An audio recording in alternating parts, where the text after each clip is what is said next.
I watched my mother hand the keys to my Honda Civic to my sister Melissa with a smile so warm it could have melted steel, the same smile she'd never once directed at me. "Happy birthday, sweetie," Mom cooed, pulling Melissa into a hug. "Your father and I know you've been wanting a car, and since your sister is going off to that state school, she won't need it anymore."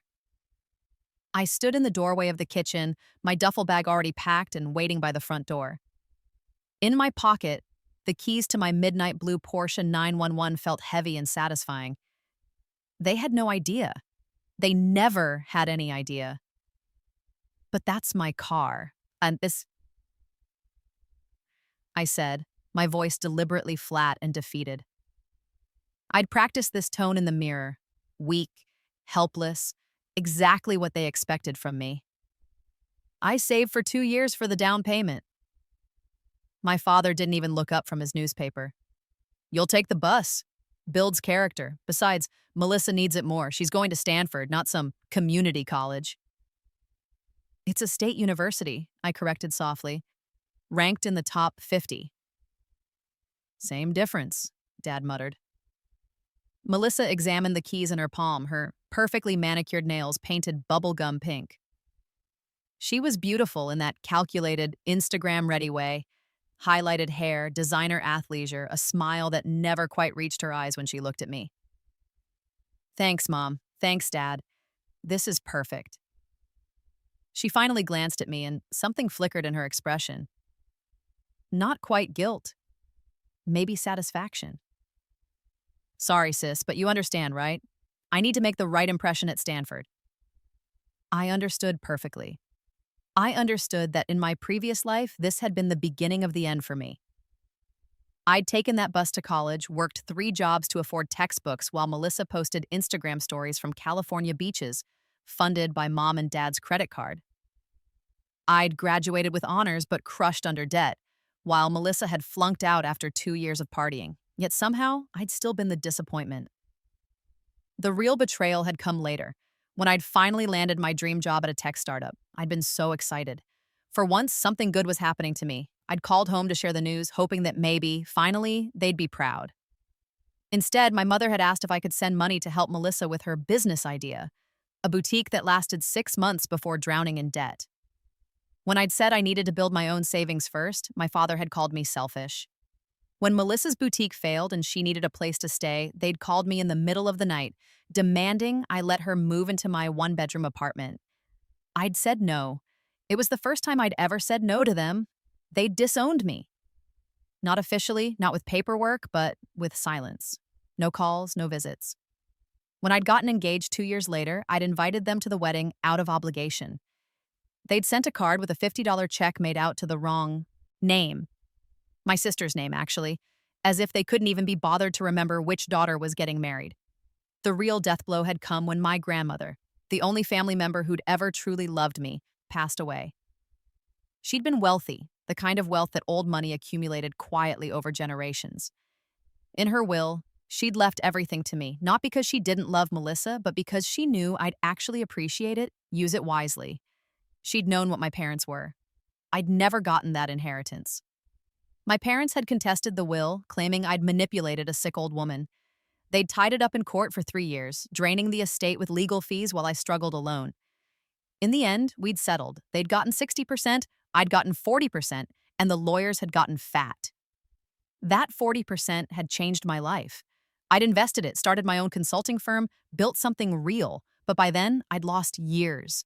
Years of struggling, years of being ground down by their neglect and cruelty. The final insult had come at Melissa's wedding. Yes, she'd eventually married to a man whose family had money. Mom had asked me to give a speech. I'd been foolish enough to be touched, to think maybe we could rebuild something. I'd written a heartfelt toast about sisterhood and family. I'd arrived at the rehearsal dinner to find out I wasn't in the wedding party. I wasn't seated at the family table. My invitation had said +1, but when I'd arrived with my husband, they'd only set one place.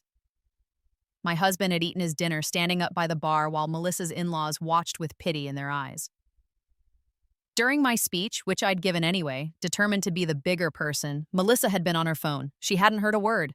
3 weeks later, I'd been driving home from a client meeting, exhausted, running on 4 hours of sleep and too much coffee. The truck driver who hit me had been texting. I'd died on impact. Quick, clean, but filled with regret for a life spent trying to earn love that was never going to come. Then I'd woken up. I'd woken up in my childhood bedroom in my 18-year-old body, the morning of my high school graduation, the morning that in my original timeline would be the last day I lived under my parents' roof, the morning before everything fell apart. For a full minute, I thought I was having a nightmare. Then I'd seen the date on my phone, June 3rd, 15 years in the past, and I'd understood. Somehow, impossibly, I'd been given a second chance. I'd spent that first week back in a daze, observing my family with new eyes, seeing all the patterns I'd been too young and too desperate for approval to recognize the first time around. Mom's subtle digs disguised as concern. Dad's complete emotional absence unless Melissa needed something. Melissa herself, playing the perfect daughter while casually sabotaging me at every turn. I'd watched Melissa accidentally spill coffee on my college applications the day they were due. I'd caught her deleting important emails from my school account. I'd overheard Mom telling Aunt Carol that I'd never been as bright as Melissa, that they were worried about my future. It had all happened before. Every single moment was a memory I'd buried for years. But this time, I wasn't helpless. This time, I knew exactly what was coming. The car situation had been the easiest to handle. In my past life, I'd saved every penny from my part-time job at the mall to afford that Honda Civic. I'd been so proud of it, so devastated when they'd given it away.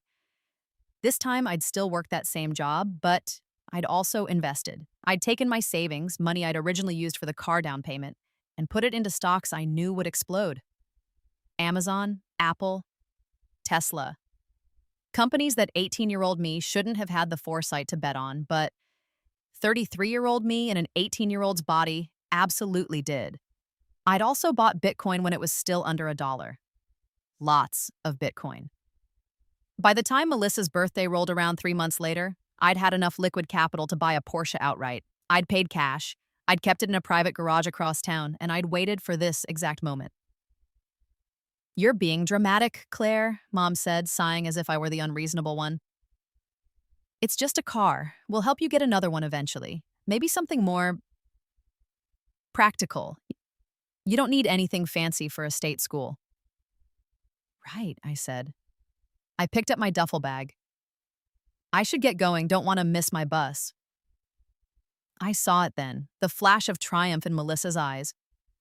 She thought she'd won. They all did. I'd let them think that for exactly as long as I needed to. The Uber I'd called was waiting outside. The driver helped me load my 2 suitcases. The duffel had been a prop for my parents' benefit, and we drove in silence across town to the private garage where my Porsche waited. Midnight blue, leather interior, the car I'd dreamed about for 15 years. I slid into the driver's seat and smiled. Let them have the Honda. Let them think they'd put me in my place one last time. They had no idea I was already so far ahead of them. And this was just the beginning. The thing about being reborn with full knowledge of your previous life is that the first few months are disorienting in a way that's hard to explain. You know everything that's going to happen, but you also have to live through it again, watching disasters unfold in slow motion, unable to prevent them unless you want to reveal what you know. I'd decided early on that I wouldn't reveal anything. Not yet. Let them think I was still the same desperate to please Claire who'd do anything for a scrap of approval. Let me take you back to the beginning, to the family I was born into. My parents, Richard and Susan Montgomery, weren't poor. They were solidly upper middle class. Dad was a regional manager for a pharmaceutical company. Mom was a part-time real estate agent who mostly sold houses to her friends. We lived in a nice 4-bedroom house in a nice suburb with good schools and safe streets. On paper, my childhood should have been idyllic. Melissa was born when I was 3. I don't remember much from before her arrival, but I've seen the photos. Baby Claire, chubby and smiling, held by parents who looked genuinely happy. But something changed when Melissa came along. Maybe it was because she was beautiful even as an infant, with huge blue eyes and golden hair. Maybe it was because she was an easy baby, sleeping through the night by 6 weeks while I'd apparently been colicky and difficult. Maybe it was just random chance, the way some families pick favorites without even meaning to. Whatever the reason, By the time I was old enough to notice, the pattern was set. Melissa was the golden child. I was the disappointment. It wasn't overt abuse. They fed me, clothed me, sent me to school. On the surface, everything looked fine. But children know, children always know. I noticed that when I brought home an A on a test, Mom would smile and say, "Good job," while making dinner, her mind already elsewhere. When Melissa brought home an A, they'd take her out for ice cream to celebrate. I noticed that my school plays happened on weeknights, but Dad always had to work late. Melissa's dance recitals were on weekends, and somehow Dad's schedule always cleared. I noticed that when I asked for help with homework, I got sighs and suggestions to figure it out yourself.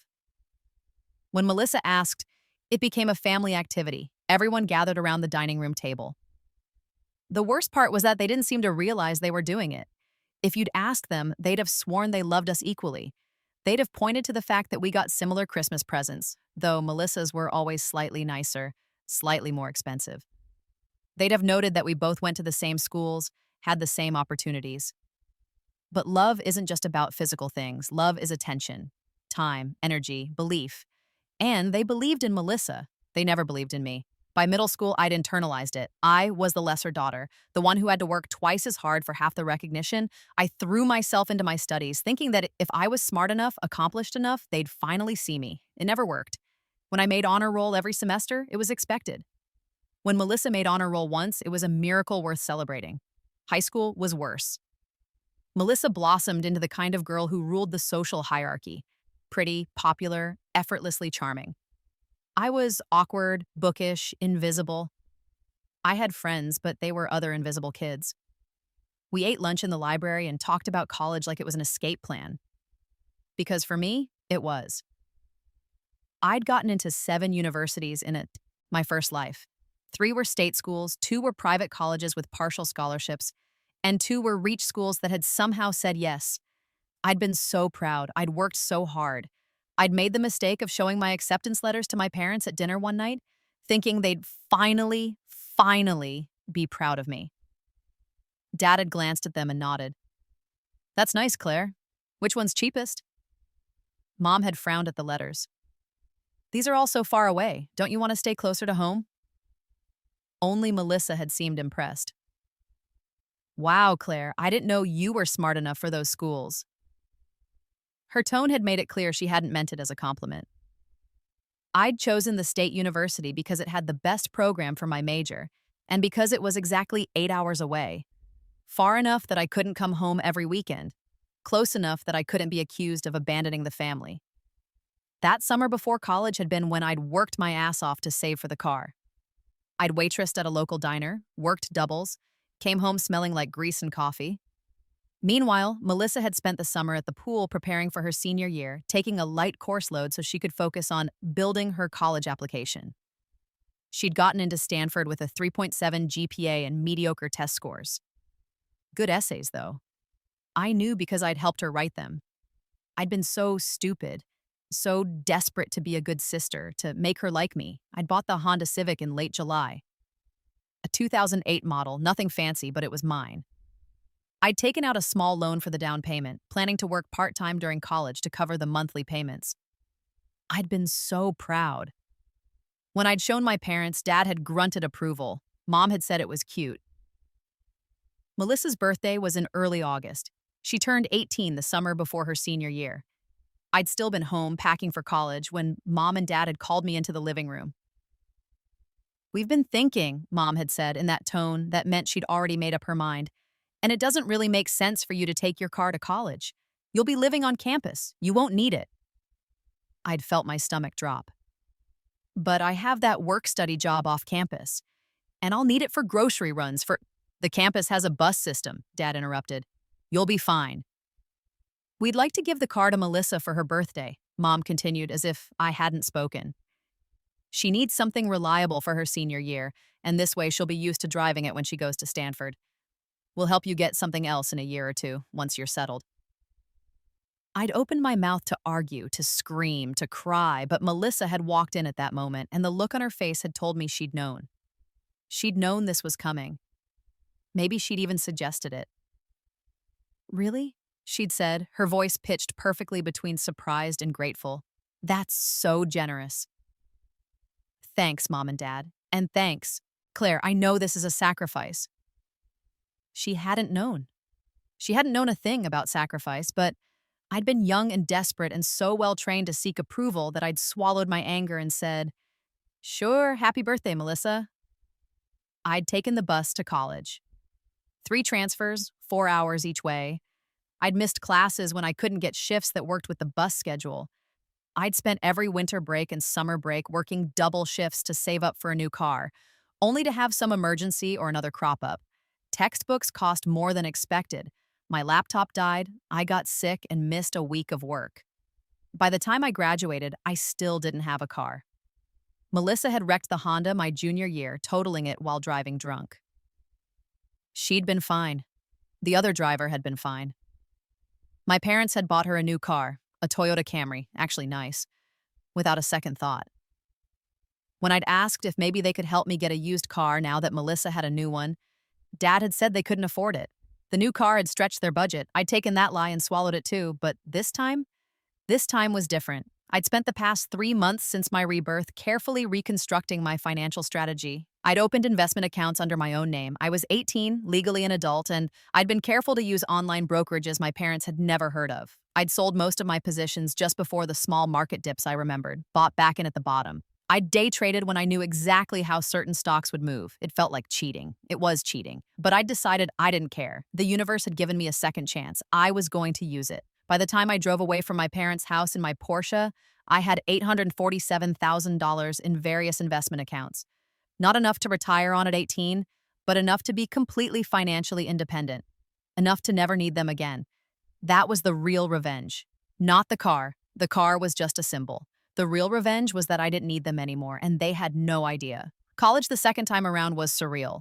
I knew all the professors. I knew which classes were easy and which were valuable. I knew which friends would stick around and which would drift away. I knew exactly where to be and when to be there. I kept the Porsche covered in the student parking lot under a car cover I'd bought specifically to hide it. As far as my roommates knew, I didn't have a car. As far as anyone knew, I was just Claire Montgomery, scholarship student, work-study kid, quiet and studious and unremarkable. I let people underestimate me, again. But this time, it was strategy.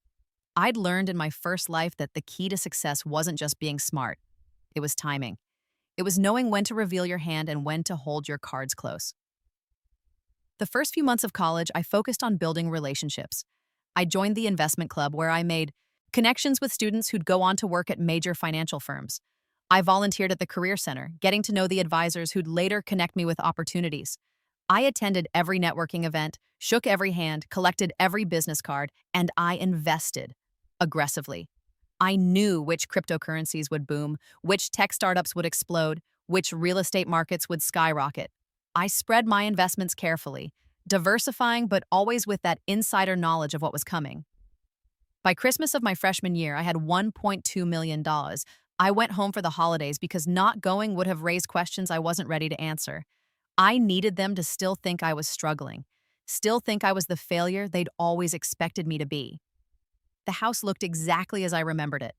Same decorations, same slightly dried out Christmas tree. Same forced cheerfulness that barely masked the underlying dysfunction. Melissa was home from Stanford. She'd gained weight, not a lot, but enough that I could see Mom's eyes tracking to her daughter's body with barely concealed disapproval. Melissa had also dyed her hair a darker blonde and was wearing clothes that screamed, trying too hard to fit in with rich kids. "Claire," Mom said when I walked in, her hug brief and perfunctory. "How's school? Are you managing okay without a car?" "It's fine," I said, keeping my voice small. "The bus system works." "That's good. I'm glad you're being mature about it." She turned to Melissa. "Honey, your sister's here." Melissa emerged from the kitchen carrying a glass of wine. She was 18. I'd been explicitly told I couldn't drink until I was 21 when I'd lived here. But Melissa had always gotten different rules. "Hey, Claire," she said, looking me up and down. "You look tired. College is rough, huh?" I knew what she was doing. Assessing, comparing, making sure I was still beneath her. "It's been good," I said mildly. "Busy, but good." "How's Stanford?" Something flickered in her eyes. Amazing. The people are incredible. So smart, so driven. It's a completely different level from anything I experienced in high school. She was lying. I knew she was lying because I'd eventually see her transcripts in my first life. She'd been barely passing. The amazing people had been her party friends, none of whom she'd stay in touch with after she flunked out, but I just smiled. That's great. I'm happy for you. Christmas dinner was exactly as awkward as I remembered. Dad barely looked up from his phone. Mom fluttered around, trying to create a perfect Instagram moment with strategic photos. Melissa dominated the conversation, telling elaborate stories about California and dorm life and football games. I sat quietly, eating my turkey, and thought about my investment portfolio. So, Claire, Dad said eventually, finally putting down his phone. What's your plan for after graduation? I'm thinking about graduate school, I said. It was true in my first life. I'd gotten into a master's program but hadn't been able to afford it. This time, I didn't need it for the career prospects, but it was a good cover. Maybe business school? Dad snorted.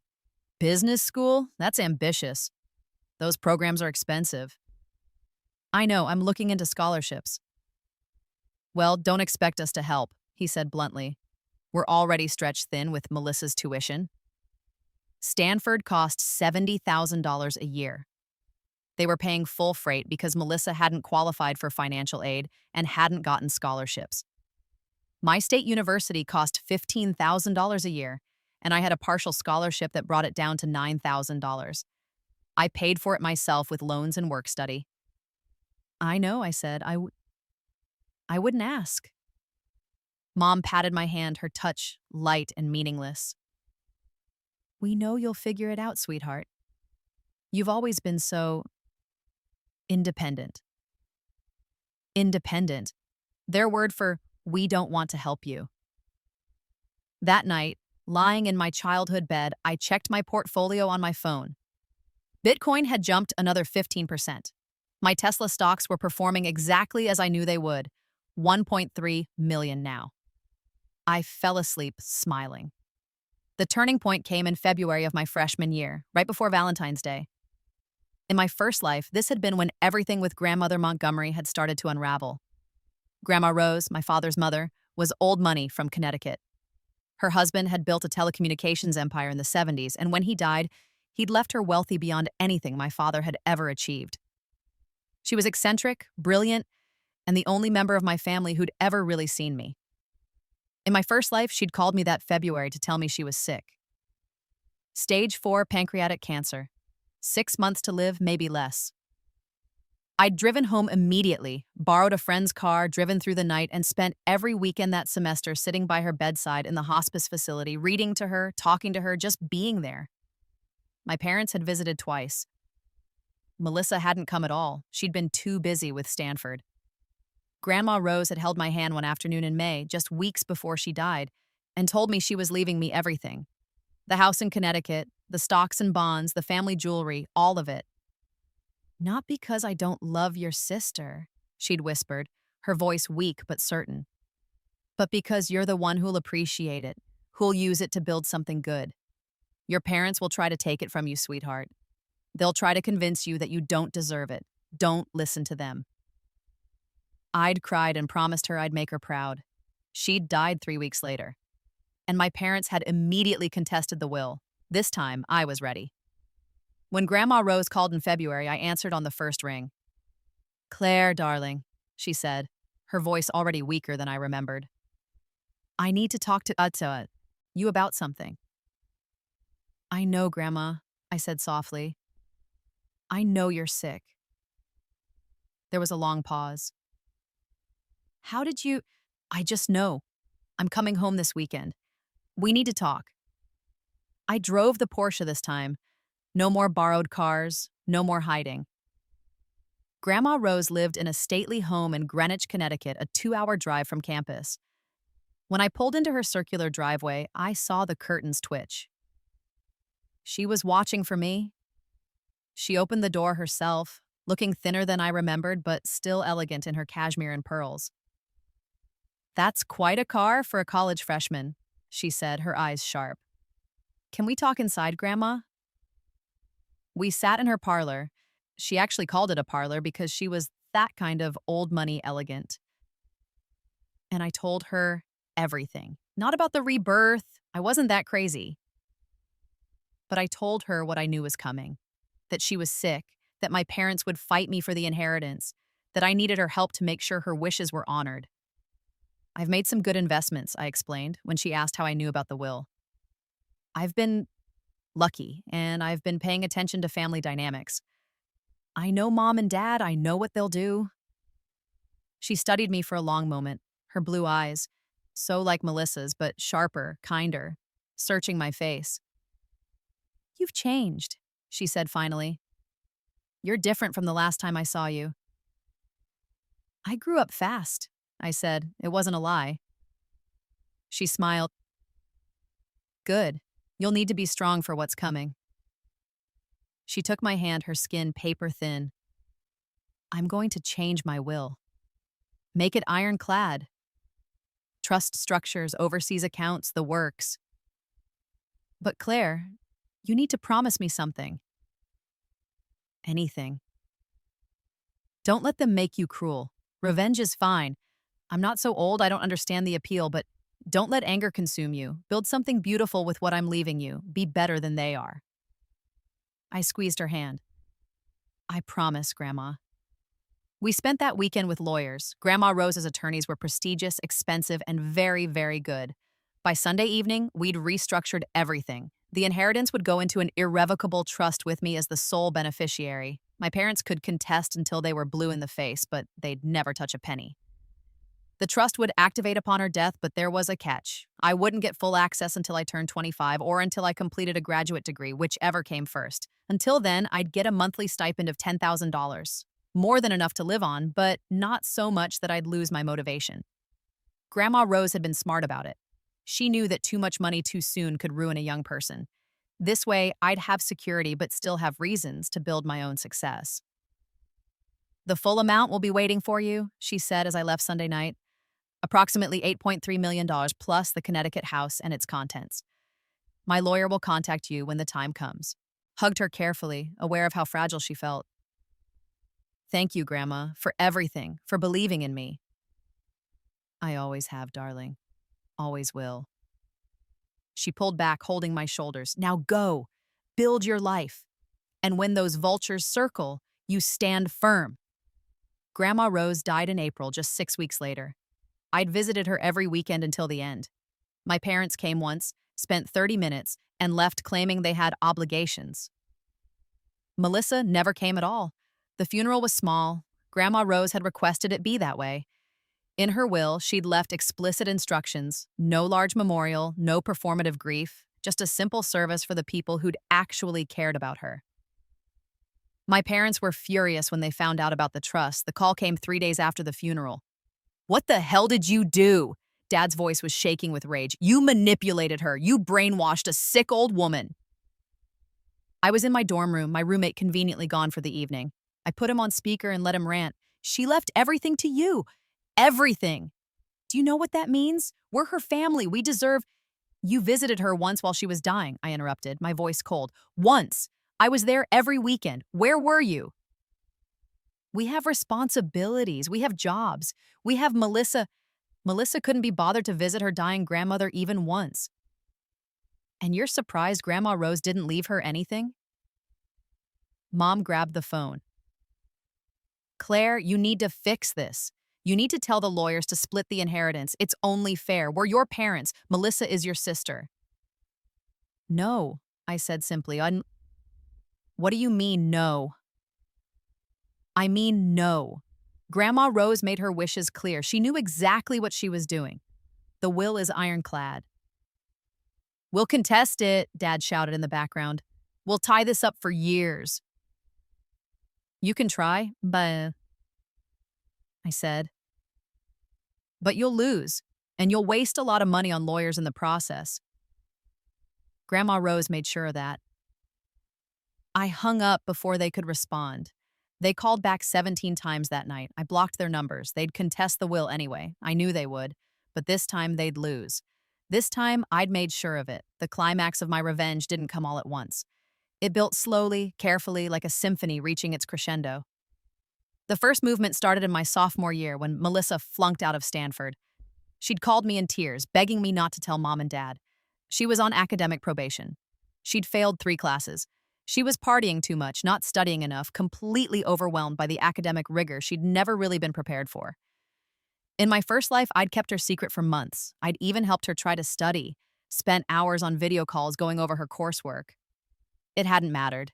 She'd flunked out anyway, and mom and dad had blamed me somehow, saying I should have been a better sister, should have looked out for her. This time, I listened to her sob story with sympathy. I made supportive noises. I told her I believed in her. Then I hung up and did nothing. 3 weeks later, Stanford sent the notification to my parents. Melissa was being academically dismissed. She'd have to reapply after a year, and her chances of readmission were slim. The phone call from mom was spectacular. "How could you let this happen?" she shrieked. "You knew she was struggling. You should have helped her." "I'm not her keeper," I said calmly, "and I'm 8 hours away. How was I supposed to help?" "You're her sister. Family helps family." I almost laughed. "Right, family. Like when you gave away my car? That kind of family help?" "Don't you dare bring that up. We're talking about Melissa's future. And I'm talking about the fact that you've never once in my life prioritized my future over hers. So forgive me if I don't feel particularly obligated to save her from her own choices." Mom sputtered. Dad grabbed the phone. "This attitude is exactly why your grandmother was wrong about you. You're selfish, Claire. You always have been." "Maybe," I said. "Or maybe I finally learned to protect myself." Either way, Melissa's academic career isn't my problem. I hung up and blocked them. Again. The second movement came later that year when my parents' attempt to contest Grandma Rose's will finally collapsed. The lawyers called me to let me know it was over. My parents had burned through $150,000 in legal fees, money they apparently borrowed against the house and had nothing to show for it. The trust stood. The inheritance was mine. I sent my parents a text. We weren't speaking, but I wanted them to know. "I heard about the will case. Sorry you wasted your money. Grandma Rose knew what she was doing. Maybe you should have visited her more." Mom called from a number I hadn't blocked yet. "You're destroying this family," she said, her voice shaking. "Everything that's happened, Melissa dropping out, the legal fees, all of it, it's your fault." "No," I said, it's yours. You created this. You spent my whole life making me feel worthless, and now you're angry that I'm not rolling over anymore. That's on you. We raised you. We fed you, clothed you, gave you a home. You did the bare minimum required by law not to lose your children. Congratulations. You want a medal?" "Claire, I'm done, Mom. I'm done pretending we're a happy family. I'm done pretending you ever saw me as anything but an inconvenience. Lose my number." I hung up and blocked every possible way they had to contact me. It felt like shedding weight I'd been carrying my entire life. The third movement was my graduation, both undergraduate and, 2 years later, graduate school. I'd graduated summa cum laude from undergrad. I'd given the student speech at the business school graduation ceremony. I'd been offered positions at 3 top consulting firms. My parents weren't there. I hadn't invited them. Instead, I'd invited the few friends I'd made who genuinely cared about me, the mentors who'd supported me, and a handful of extended family members who'd stayed in touch despite my parents' attempts to poison them against me. After graduation, I started my consulting firm. I'd done it once before in my first life, building it slowly and painfully over years. This time, and I had capital, I had connections, I had decades of business experience compressed into a 24-year-old's body. My firm specialized in helping tech startups optimize their operations and growth strategies. I had an unfair advantage. I knew which companies would succeed and which would fail. I knew which trends would dominate and which would flop. Within 2 years, my firm had 15 consultants and revenue in the 8 figures. I'd made my first $10 million before I turned 27. I bought a penthouse in Manhattan. I drove a different luxury car every day of the week. I wore designer clothes to client meetings and donated more to charity in a month than my parents earned in a year. And I made sure they knew about it. Not through direct contact, I'd kept them blocked, but through carefully cultivated social media presence, through articles in business magazines, through connections with people who knew my parents. I wanted them to see what I'd become without them, what I'd built after they'd tried to break me. The fourth and final movement came when Melissa reached out. She'd found me through LinkedIn. She'd sent a message that was equal parts apology and request for help. She was 29 now. She'd never finished college. She'd bounced between jobs, never finding her footing. She'd gotten married at 25 to a guy who'd seemed successful but turned out to be drowning in debt. They'd divorced 2 years later. She was living with mom and dad again, working retail, and she was miserable. "I know I don't deserve your help," her message said. "I know I was awful to you growing up. I know mom and dad favored me and I let them, and that makes me complicit. But Claire, I'm drowning. I don't know what to do. I see your success and I'm so proud of you, and I'm also so ashamed of myself. I'm asking if maybe we could talk. If maybe you could give me some advice. I'm not asking for money, I swear. I need guidance." I read the message 3 times. In my first life, this moment had never come. Melissa had stayed entitled and oblivious until the day I died. This was new territory. I thought about Grandma Rose's words. Don't let them make you cruel. Build something beautiful. I scheduled a coffee meeting. Melissa showed up looking tired and older than 29. The Instagram perfect veneer was gone. She was pretty still, but in a faded way, like a photograph left in the sun too long. We ordered our drinks. I got a simple black coffee. She got some complicated vanilla latte thing and sat across from each other in a corner. Booth. "Thank you for meeting with me," she said quietly. "I wasn't sure you would." "I wasn't sure I would either," I said honestly. "I've been following your career. You're incredible, Claire. What you've built, I can't even imagine how you did it. Hard work, smart investments, being ruthless when I needed to be." I sipped my coffee, and not letting anyone tell me I wasn't good enough. She flinched. "I was awful to you." "Yes." "Mom and dad were worse." "Yes." "I don't expect you to forgive me," Melissa said. "I don't think I'd forgive me if I were you. But I wanted you to know that I see it now. I see what they did, how they treated you. And I'm sorry I benefited from it instead of standing up for you." I studied her. She seemed genuine. But I'd been fooled before. "What do you want from me, Melissa?" "I want to know how you did it, how you broke free, how you stopped caring what they thought." She twisted her coffee cup on some. "I'm still living with them. I'm still letting dad make me feel worthless. I'm still trying to be the daughter they want, and I'm failing, and I don't know how to stop." "You move out," I said bluntly.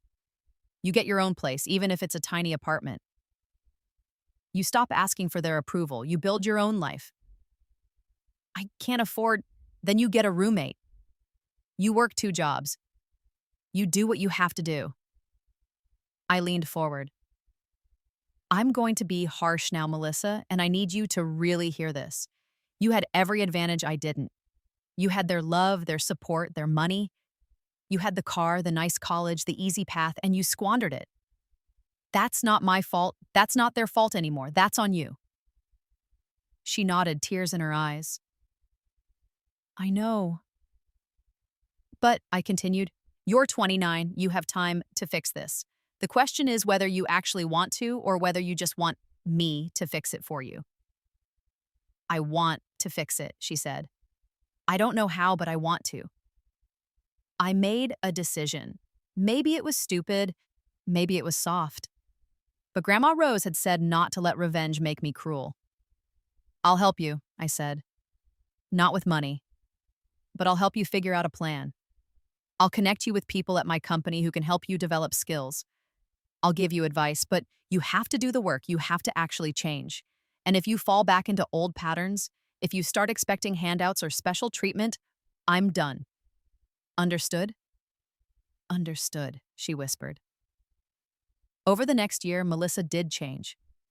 Slowly, painfully. She moved into a studio apartment. She got a job at a startup through one of my contacts. She took night classes to finish her degree. She went to therapy. She wasn't perfect. She backslid sometimes, called mom and dad for validation, got hurt when they were still critical. But she kept trying. We didn't become close. I don't know if we ever will. But we found something like peace. As for mom and dad, they reached out once after they saw a profile of me in Forbes. Dad sent an email from a new address I hadn't blocked. "We saw your article. We're proud of you. We'd love to reconnect." I read it twice, felt the old ache, the old desperate need for their approval trying to surface. Then I remembered everything, every dismissal, every time they'd chosen Melissa over me, every time they'd made me feel small. I hit delete and never looked back. 5 years after my rebirth, I stood in the Connecticut house that had once belonged to Grandma Rose. It was mine now. I'd taken possession of it when I turned 25 and the trust fully activated. I'd renovated it, carefully preserving its historic character while updating it for modern life. It was my sanctuary. My reminder of where I'd come from and what I'd survived. I was 33 again, 33 in years lived. Even if some of those years were a second time around, I had a net worth that had cracked 9 figures. My consulting firm was being courted by 3 major corporations wanting to acquire it. I had friends, real friends, who loved me for who I was. I had a partner, someone I'd met at a charity event, someone kind and genuine who thought I was extraordinary, and I had peace. The Porsche sat in the garage, polished and pristine. I didn't drive it much anymore. I had other cars now, ones that fit different moods and purposes. But I kept it, a reminder of the first victory, the first moment I'd chosen myself over their expectations. Sometimes I thought about my first life, the woman I'd been, desperate for love that was never coming, dying full of regret. She felt like a different person now, someone I'd once been, but would never be again. I'd saved myself. That was the real revenge. Not ruining my family, though they had done a fine job of that themselves. Not becoming richer or more successful, though I'd done that too. The real revenge was becoming happy. Becoming whole. Building a life so full and beautiful that their absence from it didn't matter. My phone buzzed. A message from Melissa. "Just got promoted to project manager. Thank you for believing I could change." I smiled and typed back, "I didn't believe you could change. I believed you could choose to. There's a difference. Proud of you." Another message came through, this one from my partner. "Dinner tonight? I have news." I looked around the parlor, Grandma Rose's parlor, now mine, and felt something I'd never felt in my first life. Contentment. The universe had given me a second chance, and I'd used it to build something beautiful, not perfect, not without scars or complications, but beautiful nonetheless. I walked to the garage and uncovered the Porsche. It gleamed midnight blue under the lights, just as perfect as the day I'd bought it. Let my parents keep the Honda. Let them keep their bitterness and their regrets. I had everything I'd ever actually needed: freedom, success, and the knowledge that I'd done it all myself. I slid into the driver's seat, started the engine, and smiled. After rebirth, I'd let my parents give her my car because I'd already bought a Porsche, and I'd driven it all the way to a life they could never touch. The epilogue of my story isn't dramatic. There's no final confrontation, no spectacular public shaming. Real life rarely works that way, even in stories about rebirth and revenge. But there is justice. Quiet, personal, permanent justice. My parents are in their 60s now. They still live in that same suburban house, though it's showing its age. The mortgage they took out to pay for their failed legal battle against Grandma Rose's will means they'll probably never retire. Dad's still working, though he should have stepped down years ago. Mom still sells the occasional house, but the market has passed her by. They don't talk about me to their friends. I know this because I still have contacts in their social circle. People who remember me fondly from childhood, who've watched my success from a distance. According to them, I'm a taboo topic, a daughter who went her own way, a disappointment they don't discuss.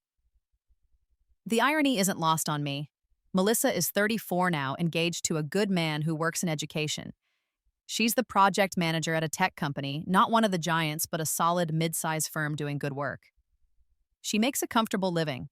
She's happy, or as happy as someone can be while still processing years of dysfunctional family dynamics. We have coffee every few months. We're not close, but we're not enemies. She's building her own life, finally. Sometimes she thanks me for the push. Sometimes she resents that I have so much more than she does. I've learned that both reactions can coexist, and neither is really about me.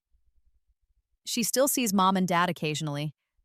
She says they ask about me sometimes, but carefully, as if they're afraid of the answer. She doesn't tell them much. She's learned to keep boundaries. As for me, I'm 33 in experience, 5 years into my second life, and I have everything I ever dreamed of and more. My consulting firm sold for $340 million 2 years ago, though I stayed on as chief strategy officer because I actually enjoy the work. I have equity in 17 startups, most of which I know will succeed because I've seen this timeline before. My portfolio is diverse, global, and structured in ways that will ensure my wealth for generations. I'm married now. The partner who sent that text 5 years ago proposed 6 months later. They know about the rebirth. I told them on our third date, expecting them to think I was crazy.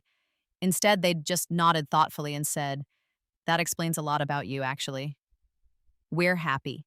Genuinely, improbably happy. I donate heavily to causes I care about. Scholarships for first-generation college students, programs for children in dysfunctional families, research into terminal illnesses like the one that took Grandma Rose. Her foundation, I turned her, inheritance into a family foundation, gives away millions every year. Sometimes, late at night, I think about my first life, about the woman who died in that car crash, full of regret and unresolved pain. I think about what she'd say if she could see me now. I think she'd cry. Relief, mostly. The kind of tears you cry when a long ache finally stops. I think she'd be proud. Last month, I drove the Porsche to a car show. It's a classic now, worth 3 times what I paid for it.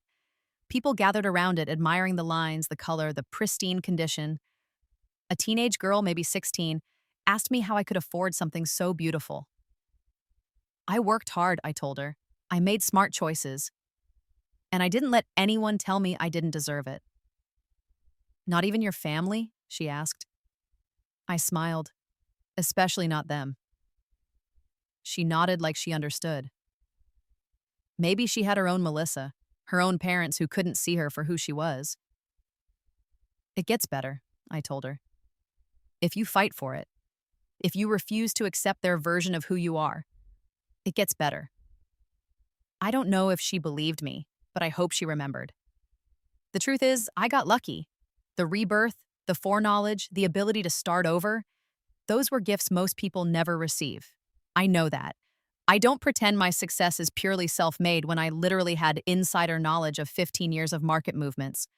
But the other truth is that I still had to do the work. I still had to face my demons. I still had to choose every single day to be better than the person they tried to make me. And I still had to let go of the anger, of the need for their approval, of the fantasy that someday they'd realize what they'd lost and come crawling back with genuine apologies. That fantasy was the hardest thing to release. Harder than starting a company. Harder than making my first million. Harder than any business deal or investment strategy. Because in the end, revenge isn't really about punishing the people who hurt you. It's about freeing yourself from the power they have over you. My parents will never admit they were wrong. They'll never have an epiphany where they realize I deserved better. They'll die someday believing their version of events, where they were good parents who did their best, and I was ungrateful. And I've made peace with that. My life isn't better than theirs to prove a point. It's better because I chose to make it better. Because I refused to let their narrative define me. The Porsche isn't a symbol of beating them, it's a symbol of saving myself. After rebirth, I let my parents give her my car, and I'd already bought a Porsche. But the real story, the real victory, after rebirth, I let my parents go, and I'd already built a life worth living. That's the ending that matters, not the drama, not the spectacle, just the quiet, powerful truth of a person who chose herself and never looked back. I'm living proof that sometimes the best revenge is refusing to let them steal your joy, and my joy, it's absolutely everything I ever needed it to be.